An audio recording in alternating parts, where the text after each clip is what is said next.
Have you ever looked at the world of politics and thought, for some people, this is about way more than just policy? It feels deeper, right? Almost personal. Well, that's because it is. It's really about identity, a powerful emotional connection that can totally change how we see everything. So let's dive into what that connection is all about. And that brings us to the big question we're tackling today. What actually happens on a psychological level when a person's own sense of self gets completely tangled up with a political leader? We're not just talking about being a strong supporter here. This is something else, something much, much more profound. Well, psychologists have a name for this phenomenon: identity fusion. It's a visceral, gut-level feeling of being one with a group or even a single person. Think of it like this. The line between your personal self, who you are, and your social self, the leader you follow, starts to get blurry, and then it just fuses together. This quote just nails it, doesn't it? It perfectly captures that shift. It's the massive difference between saying, yeah, I belong to that group, and feeling deep down, that group is me. So an attack on the leader feels like a personal attack on you. Their win is your win. Now, a lot of the research on this has been about fusion with groups, like a nation or your favorite sports team. But what's really fascinating is that new studies are showing we can also fuse with a single person, a leader, and that's our focus here. This is where it's not just about a party or a movement, it's about the feeling that I am my leader and my leader is me. And as we're going to see, that has some very specific and powerful consequences. So you have to wonder, how does a bond this intense even form? I mean, it doesn't just happen overnight. Researchers have actually pointed to a few key pathways that can lead someone toward this kind of fusion. It can actually start really early, with our first experiences of attachment.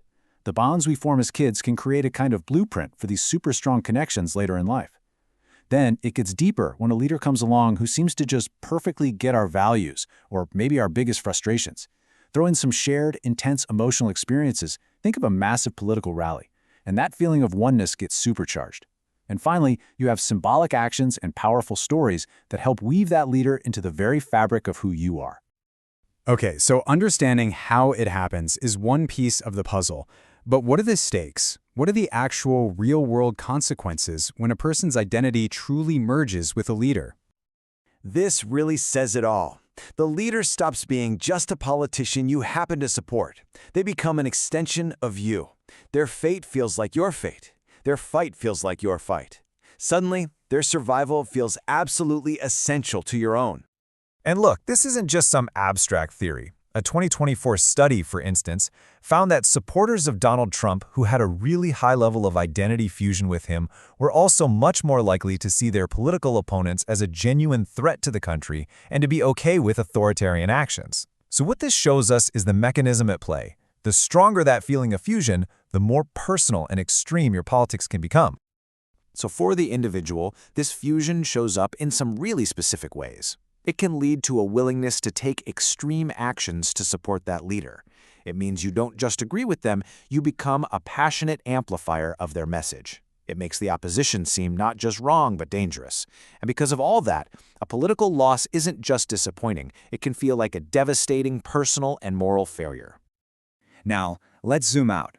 When this starts happening on a large scale, the consequences go way beyond just the individual. They start to affect the health and the very functioning of democracy itself. Let's take a look at that bigger picture. I mean, think about it. When huge groups of people are fused with a leader, compromise can start to feel like betrayal. Political debate becomes less about finding the best policy and more about proving your loyalty. Polarization just gets deeper and deeper, because fused individuals are, naturally, way less open to talking with the other side. And eventually, democratic rules and norms can start to seem way less important than just making sure your leader wins. So this brings it all back to us and what we're seeing every day. Once you understand the idea of identity fusion, you start seeing the patterns everywhere. The question is, can you spot the signs of it rising in the political conversations happening around you? Here's what to look for.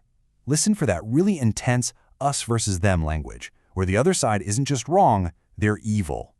Notice when a leader is painted as a kind of savior, the only one who can fix everything. Pay attention when you hear people tying their personal well-being directly to that leader's success. And watch out for when actions that bend or break democratic rules are excused or even celebrated. So what do we do? Well, just recognizing this is happening is a huge first step. From there, a path forward involves some real self-reflection, asking ourselves why we believe what we believe. It means making an effort to have friends and conversations outside of our own bubble. And as a society, it means working to strengthen the democratic institutions that put principles above any single personality. Because at the end of the day, that's the real transformation we're talking about. Identity fusion changes the whole game of political engagement. You shift from being a voter making a calculated choice to a devotee on a mission. And that is a game changer for absolutely everyone. So let's end with something for you to think about. Just take a moment and ask yourself, who or what am I most deeply connected to in my life? How would it feel to lose that connection? And how does that powerful need to belong, or maybe the fear of losing that belonging, shape the choices I make every single day? The answers, well, they might just surprise you.